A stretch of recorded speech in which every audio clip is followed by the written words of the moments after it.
in small bits. And then progressively you lose money.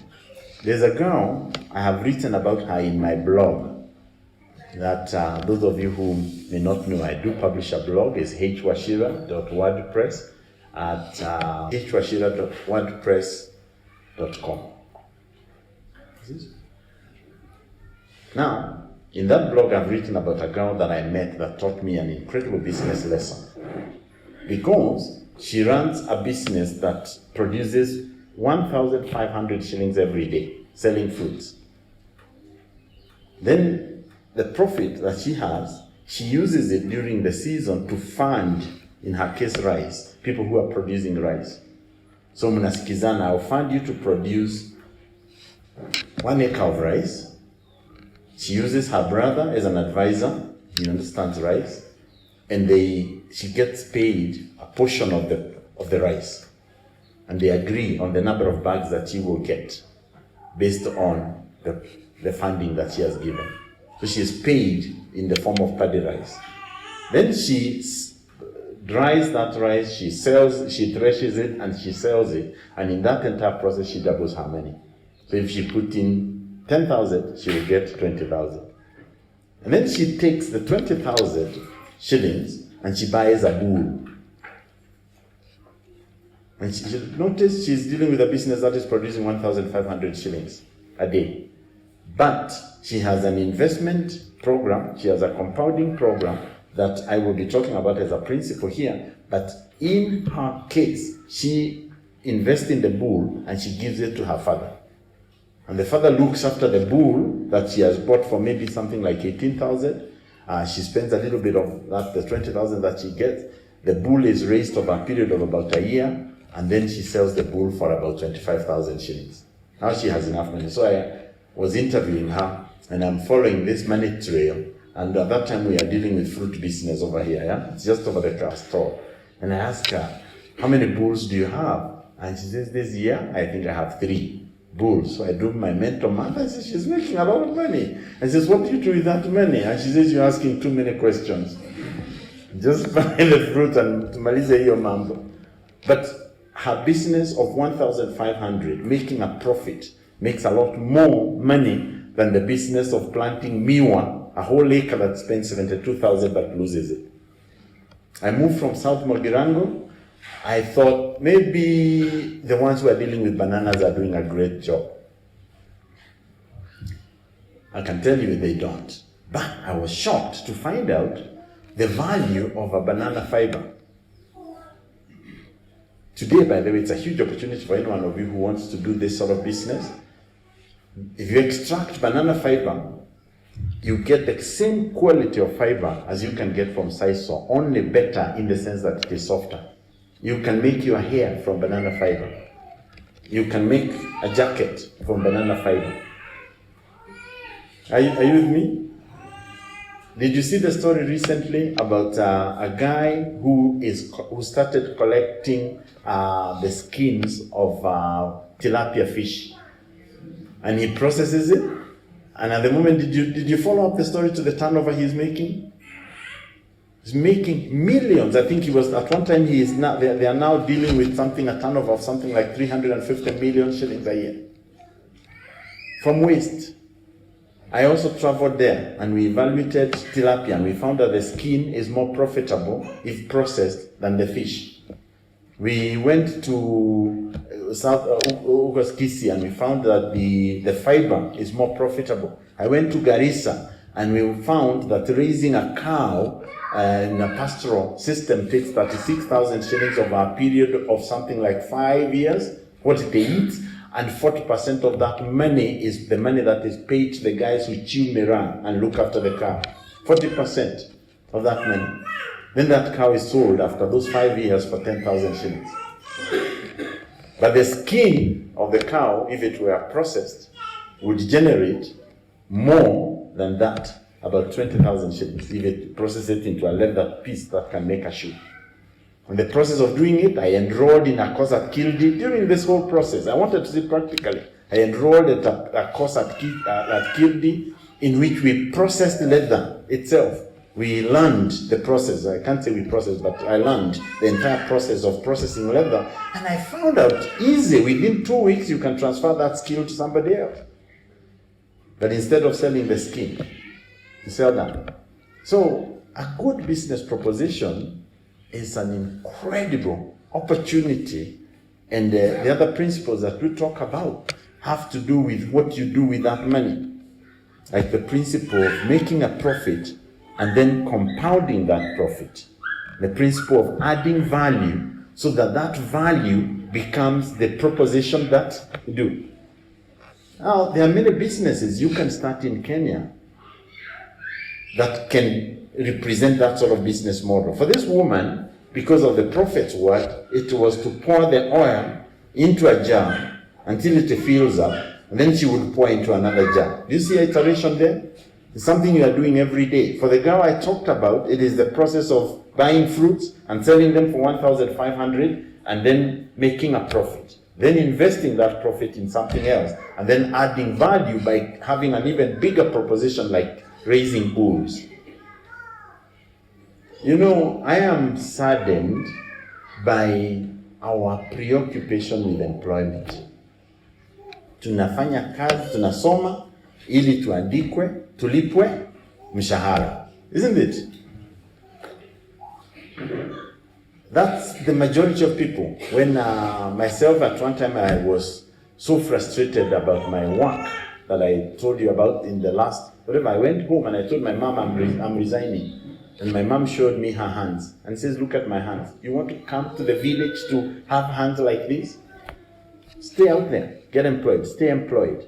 So we educate our children to go take them out. The kibbutz in Israel will educate a child in order for that child to become an engineer and come back and work in the kibbutz. Yeah? Are you with me? If you came out from school and you decided to go and live among the Turkana, and you are a Christian, you can be there and you have a few years of hardship, but you may be able, for example, to help them establish a process of dealing with the skins from their goods. Even during the drought years, you can actually just slaughter and give away the meat. Yeah? And just be left with the skin. Because that skin kept and processed is much more valuable than all the goats you would have killed. Munaelewa? I store grain. It's again value business. And we have been working in an NGO that agreed to copy that model that I taught about. The business model is to help people during the time of plenty. This is a principle from Genesis. Is store and keep that grain and utilize it during the bad years. We did that with the Maasai people through an organization called AAH, Action Africa Help International. I sit on their board. And when we did that, we only helped like 2 farmers. One of them to be able to grow hay, fence an area, grow hay, package that hay, keep it during the rainy season, then wait. Then during the dry season, pull out that hay and feed it to your cows. How complex is that? Now, that has become a huge success in that area, and we are thankfully, partnering with donor organizations, we are able now to scale it up. It's a very simple business model. The other one, we taught them silaging. You grow maize, so 20 acres, then cut it all green, roll it all up and cover it and silages and keep it. Again, you get great pasture.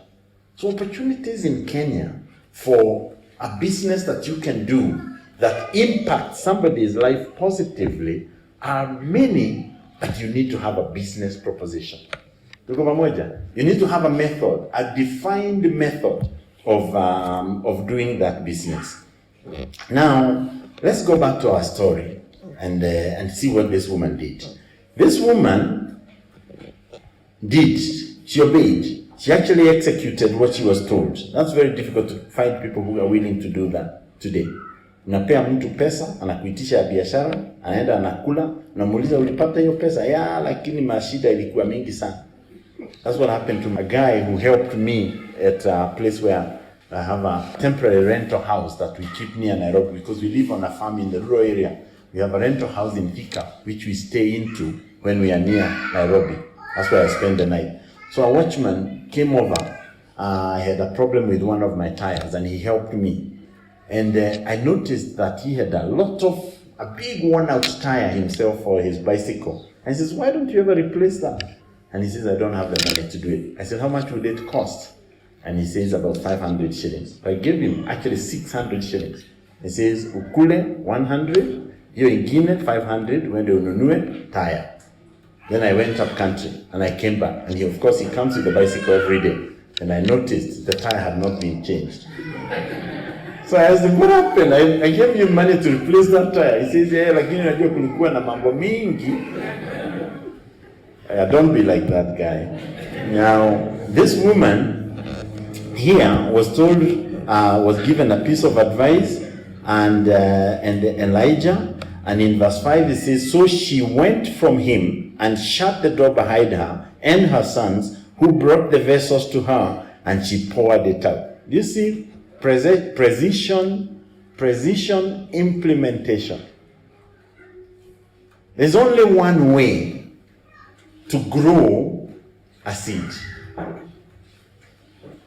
Somebody told me, you take grass, valley grass, you soak it overnight in just slightly warm water, then you spread it on a tray, and then you water it every day for 7 days, and you have hydroponically grown fodder. I went, did exactly that, and in 3 months, I was on Citizen being featured at the Nionyesha Wakulima how to grow hydroponic fodder. But I just got it from somebody, I implemented it exactly the way that person told me, and it worked in exactly the way the person knew. You don't have to invent new ways of doing things at the beginning of a business. There comes that time later on. But do exactly what you are told. We have a process right now for growing spinach. And we started off by just growing spinach in a particular way. But you know, we have come across some amazing ways of dealing with the difference between baby spinach and Ford hook giant spinach. And we have discovered that in the process of just following the procedure we were shown and learned a few things and all of that, etc., baby spinach is more than double the price of Ford hook giant. We grow Ford hook giant spinach for export to the US, and we are growing baby spinach for the local market. If you go to zucchini, I'm sure you can find it. It's called Akili baby spinach, and it is grown ethically. It does not have any chemical that can harm you. It's good for use as a salad. But okay, they sell it for 120 shillings. But I'm selling it to them, that punnet, for 50 bob. And I'm happy with it, because in that punnet, there is only 250 grams of spinach. But my total cost of growing that spinach that I'm selling to them at 50 bob is actually 3 shillings. Is it good business? Is it here? Then the punnet itself costs 26 shillings. So I put 3 shillings worth of spinach into that. Okay, now we wash it, we filter the water that we are washing, we transport it, we do all of that, etc. 50 shillings, we get a good return. But these guys are doubling. But I go there at the end of the week and they throw away 30% of all the spinach they are getting.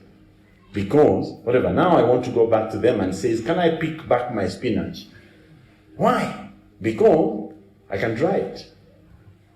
I have a dryer and I can export it in dry form. I don't want to pick somebody else's spinach because I do not know what chemicals they have used.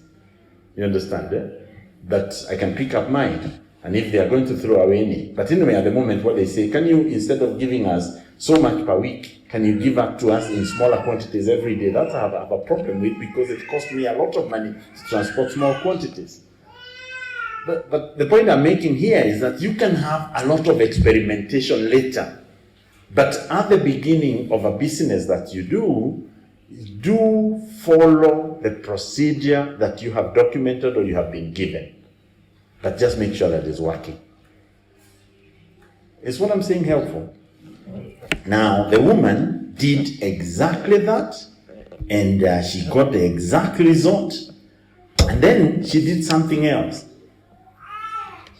Verse 6. Now it came to pass, when the vessels were full, that she said to her son, bring me another vessel. And he said to her, there is not another vessel. I think if it was today, she would have kicked the son and said, shame on you! Why did you just get so few?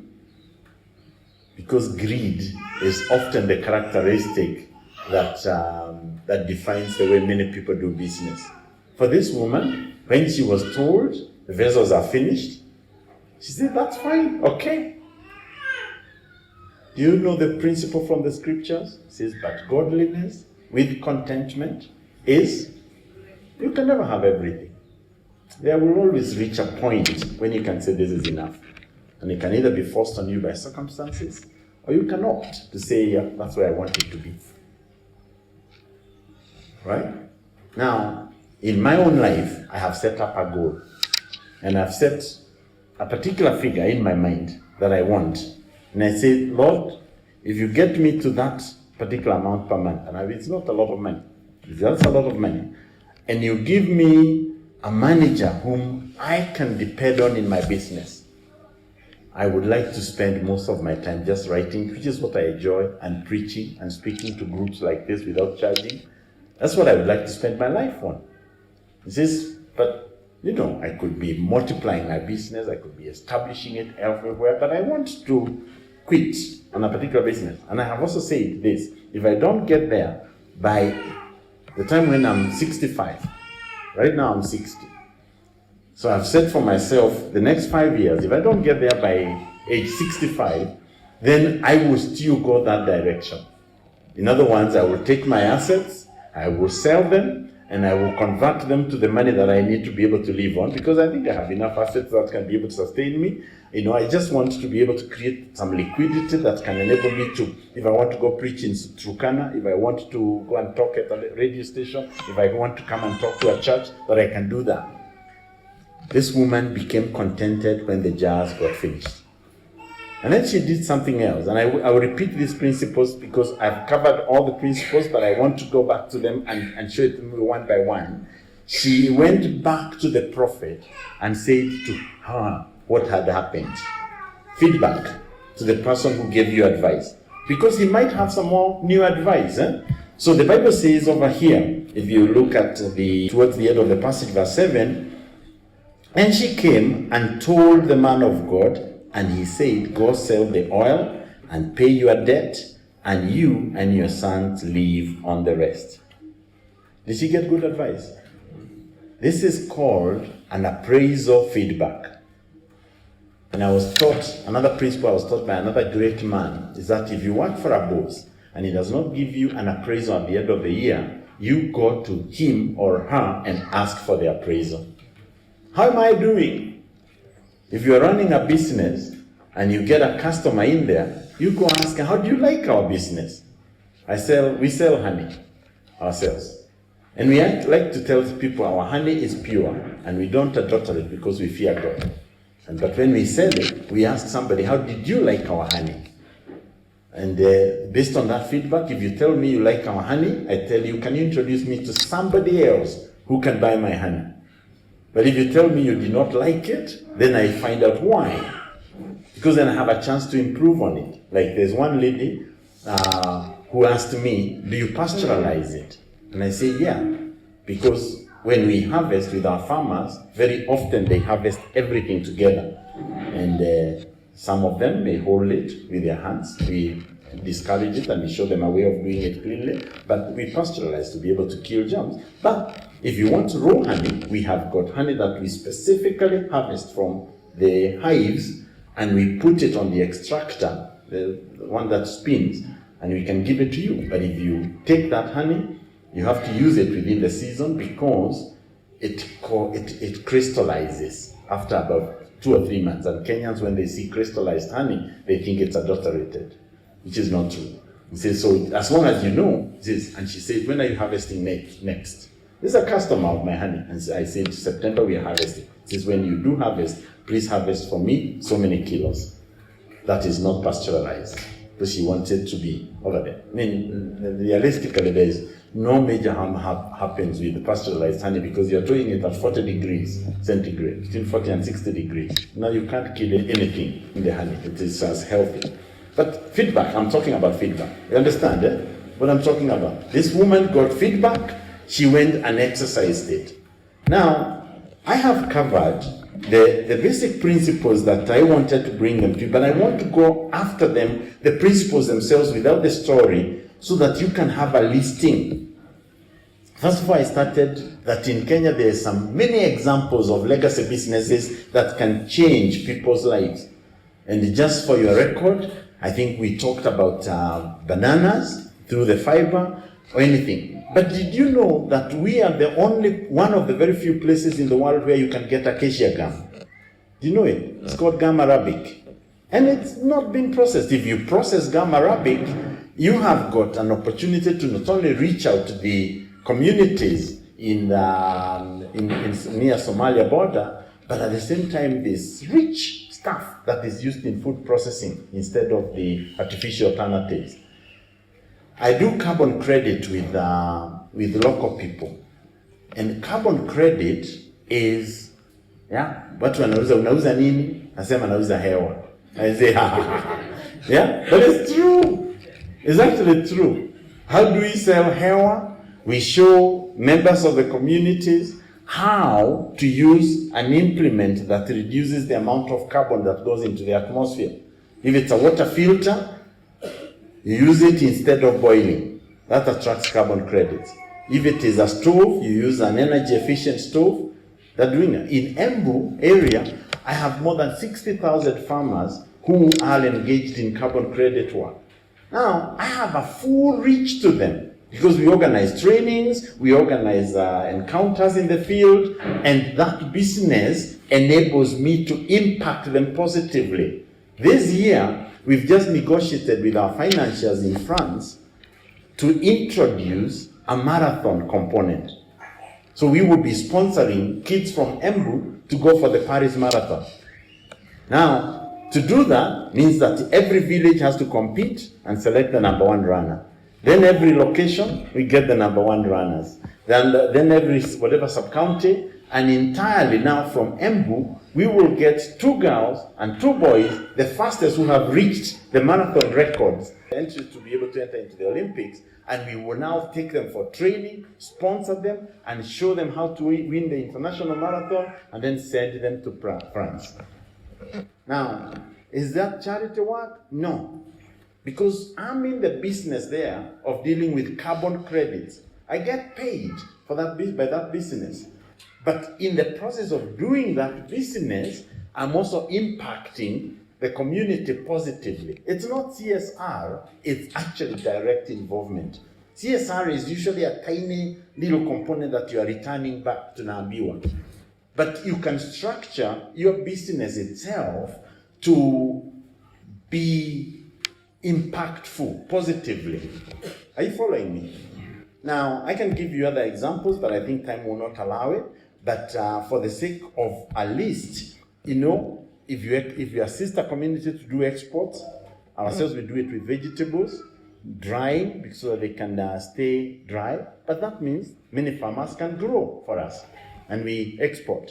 We banana fiber, leather processing, juice extraction, offshore programming services. These are all areas that you can look into.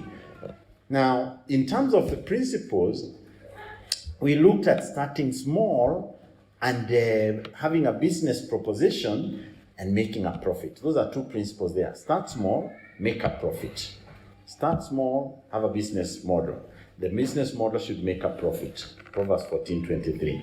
But the point I would like to emphasize at this particular moment is the power of compounding. When I give people this exam, generally most people fail. Because we don't have a lot of time, I will not give you an exam, I'll just give you the answer. And I think young people like that idea of just being given answers. Huh? So, instead of the exam. Now, if you take 100 shillings and you invest it in something that gives you a 20% return, you would get 120, isn't it?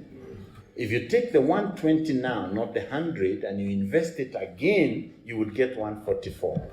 If you compound it, you would get 176, and in the fourth turn, you would get 206 or 207 there.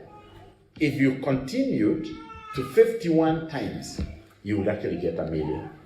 When I asked people after giving them the first 4 iterations, and I asked them, how much money will I have if I do 51 times? The majority of people, it's only in one gathering, and I think somebody had leaked the information that people got the answer correct. But in most people say 12,000, 5,000. They have no capacity to comprehend the power of compounding unless you actually do it. So instead of compound borrowing, you compound gain. Start small, compound gain. It's like to say, go buy sukuma wiki and then sell that sukuma wiki for 150 shillings from 100, eat the 30 and get the 20 back, so that the next round of sukuma wiki you're buying 120. And you keep doing that 51 times, you become a millionaire. He says, that easy, yeah. Then why don't people do it? It's because people are stupid. Yeah, and that's biblical. Huh? The Bible calls us sheep. Have you ever seen anything that is as stupid as sheep? When a goat is crossing the road, I notice that goats look. When a sheep is crossing, it just moves. And the Bible calls us sheep. So we're stupid. I'm stupid. If you don't think you're stupid, okay, fine. I mean, don't go be clever, become a goat. But the Lord says that you will separate the goats and the sheep. One on the right-hand side will be the sheep, the goats will go on the left, and the goats don't have a pleasant ending. So I'd rather stay a sheep and depend on God to enable me to have the wisdom to do the things that I need to do. Amen? And I have just referred to something there that you should really think about. You manage your tendencies.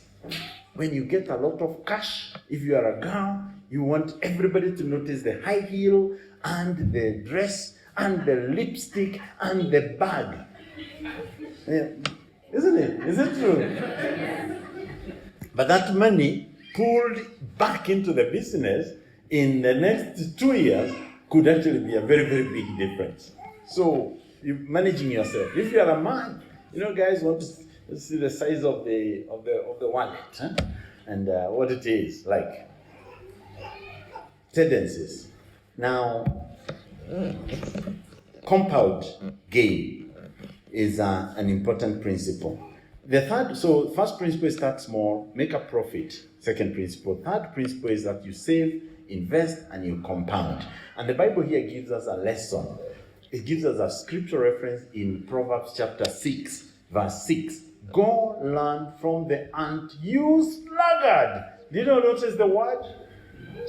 Can you imagine being told to learn from the ant? Namukutane with an ant and he says, hey ant, now what lesson am I supposed to learn from you? You feel like just if I stepped on you like that one, you would just be nothing.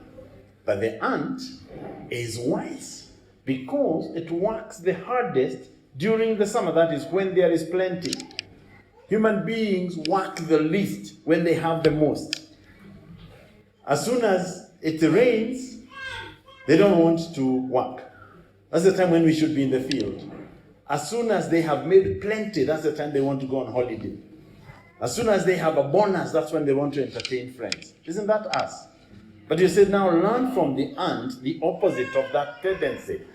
Because the ant, when it has got plenty, it goes and works the hardest to store the most. They have things called pheromones. I don't know whether you have ever watched them. These pheromones can have got different messaging systems that they use. An ant will go and taste food and discover, hey, that's food. Instead of eating it or enjoying itself. I don't know whether you know in Noah's story, he sent who? Ravens? He sent out a raven and he sent out a dove. Which one came back? Why didn't the raven come back? Adi? It's obvious. Oh, you want an answer? The answer is there were so many dead bodies out there in the waters, floating around that had died, that the raven just found a feast. The raven is like us. The ant would, if it was able to walk in water, would have gone and come to coral. But the dove came back when it could not get, and even when it got, came back with a twig and brought it back. That's another lesson for another day. But the ant tastes and then comes back, going back to the nest until it meets another ant. They touch in one another. It has sent a message, there is food. From where we are, if you follow my trail to wherever it will take you, you can start carrying that food. So this particular ant that touched the first one goes back to the food, and the other ant turns around, it's carrying the message, touches another ant, and then the other ant turns around, and this ant goes to join the other one. Pretty soon, you find a pile of them pulling a big caterpillar towards what do you call that? It's teamwork. Go learn from the ant, you fool. Teamwork. Can't do it alone. You need people. The ants are absolutely clean. If an ant dies inside the nest, the soldiers cut it up. You just cut it up, pop, pop, pop, pop, pop, pieces. And the workers carry all the pieces out of the nest. Get rid of junk. Don't keep junk. Learn from that, the ant. The ants, in another sequence, is that are completely specialized. That's a lesson I wanted to mention. It's a thought, that you cannot do everything. You have to be specialized, and the ants do it. There are soldiers, there's the workers, there are the guys to take care of the queen. In the bee colony, I haven't studied this about the ants, but in the bee colony, there are even special nurses who only feed the mother queen. So insects have got some lessons we can learn from this, isn't it? And if we do, we will become wise. Because that's what the Bible says. Those are not my words. I've already talked about specialization. And specialization is the fourth principle here, that God has given you so many talents, but you cannot do everything. When my daughter was very, very, very small, she specialized in breaking. I have a homeschooled girl, and we pulled her out from school and developed a mechanism of teaching her from home, and so she had a lot of time in her hands. And one of the things that she learned to do is just to make necklaces. And she specialized in making a unique necklace for every woman that she met. And that was her marketing pitch. The women like that. That you will not find this necklace with anybody else. It's one of a kind. Don't you like that? Yeah, isn't it? Now, how would she make it one of a kind? She would buy many necklaces or many earrings. She would tear them all apart, put them on a big tray, and select specific pieces from that whole pile and make only one set. That is one of a kind. And she was doing this as a kid. Right now she's selling ice cream. And but the point is that you can specialize. My own personal specialization in the years that I worked before I went to do business is process improvement. For some reason, it comes out to me naturally. I see somebody dealing with something, and I think that part can be improved. I think this part can be improved. I recommend the improvement, and I charge you money. And I've made a lot of money just doing process improvement, all kinds. When I did a project for Kenya Airways, they were having a major trouble in handling the paper flow. In those days, the boarding ticket, the boarding card was a big thing. And they were losing a lot of money because IATA rules says that if there is a dispute in a trip, the airline has to produce the boarding pass to show evidence that that person traveled. Now, crooks organize to make sure the boarding pass gets lost.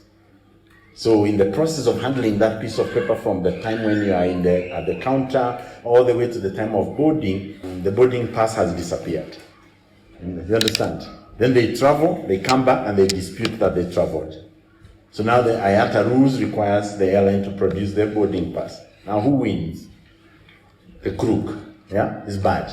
So one of the process improvements that I did for them was the process of being able to make sure that you capture, in those days, very early days before scanning became commonplace, but you make sure that you scan it at every point, up to the point where the person goes. Now, the person goes, disputes the trip, and they can produce, this is the scan of the one that used to enter into the plane.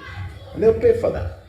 Now, you may have different gifts, but choose the gift that can make you define your business. Then I want to introduce you to I recommend books of good people, and this faith principle is called measurement. And I want to introduce to you a principle from a guy called Rabbi Daniel Lapin. I have about 6 books. If I want to recommend books to anybody, I have only about 6 books I can recommend. I've read many books, but I don't recommend very many books. This is one of them I would like you to look, and this is a person, his principles. He is on YouTube. You will find his materials on the internet. Rabbi Daniel Lapin, L-A-P-I-N. I told you I'm a Kikuyu. Now, Daniel Lapin, one of the things I learned from him is the use of the word count in the Bible. And he says, throughout the scriptures, in the Hebrew language, this word is used of counting, 1, 2, 3, 4. But it also refers to many other concepts that are used, and if we had all the time here, I can preach on this particular subject for a whole hour. He talks about observation. The word used for observation will have a root meaning going back to counting. The whole issue about being careful estimation is also from there. The word a prince, like the way, I think the British borrowed that one, a count, an aristocrat who is a count. That count, in a sense, is actually derived from that root, that he is a person who is able to take care of counting. And without getting too much into this, is that if you keep track of your work, if you keep track of your profits, if you keep track of the work you do, the processes, how you execute things, you have got the basis for improving it. If you don't, you have joined the group in my own language that is called Kyundudo. Now, every community I've ever visited in Kenya and explained what Kyundudo means in Kikuyu, they always give me a word in their language that means it. The English word, I think, is haphazardly. So is there somebody from a community here that has got that word in their language? In Kikuyu says Kyundudo. It means anyhow. And I think I told you the story that my mother used to make tea Kyundudo because she had 8 of us. But my grandmother, because she was an orphan girl who had been married from a mission in a Kabare mission, she had been brought up by white people who had taught systematically how to make tea. So my grandmother used to measure the amount of milk, she would measure the amount of water, she would measure the tea, whatever. She would wait for it to just begin boiling, she would remove it and cover it, and then she would, after about a minute, she would uncover it and stir it about 5 or 6 times, and then she would put the kichungi on a birika and she would pour it in. And at that time I'm observing all the way seated as my mother pours the water, pours the milk. What could she do? She had 8 of us. Now, so everything is just going in. And as soon as I see my grandmother lift her pot and begin to pour into the birika, I'm out. And she sees me and pretends she hasn't seen me, and she puts it down and pours a cup, and then she just hands me tea that tasted exactly the same every single day up to now. I can taste my grandmother's tea. Kyundudo versus measurement. Do you have that word in your languages? Yeah. Pastor, where do you come from? Ukambani, do you have that word? There is. Is there anybody who are from a community where you have that word? Yeah? Where? No? Anybody? I have been given by the Luyas, I've been given by the Lu, I've been given by many different people who tell me that word, which means haphazard. But I think all of you guys must now learn to go back to your original languages. I think you're city kids. Now, value addition we've already talked about, and learning from mistakes is the last principle. So these are 7 principles that you can use, but to start a business that will impact other people over a long period of time. Now, the Bible does say 2 things I want to finish with. And one of them is that the Bible does encourage us to number our days. That means we need to be conscious that we are finite, we are mortal, we are living for a very short period of time, we don't have a lot of time. The second one is that God in Deuteronomy limited debt in an amazing way. And one of those ways, I've written an entire commentary on justice for the biblical organization, and they have published it in a Bible called the Justice Bible. And if you acquire yourself the Justice Bible, you can see my commentary on Leviticus. But that message is also repeated in the book of Deuteronomy. And one of them is the fact that there's no debt that lasted more than 7 years in Israel. After on the 7th year, you are told to cancel the debt. But if somebody comes to you on the 6th year and borrows, you are supposed to still loan to him cautiously. And then God had put an amazing restriction on how you would secure your debt if you are loaning or borrowing. If a poor person comes and gives you his shirt, you accept it. But it becomes your responsibility every day to return that shirt to him, because it may be the only thing that he has for covering himself. Who is owing who now? Tuko pamoja? So it's easier to actually forgive that debt than to have to take this shirt every day. And then you come. And then the Bible says in Deuteronomy 15, if you go to collect that security from a poor person, you go and stand at the door. Don't get in. And says, I've come for my security. Yeye mwenyewe akutole. Usiingie huko kwenda kuchukua kile unataka. Because you might carry his bed. You might even carry his fridge or something else. Do you see what God is doing? He's protecting the poor, facilitating credit, but at the same time really not encouraging debt. And I would like to end by just emphasizing that debt is not the way to fund your business.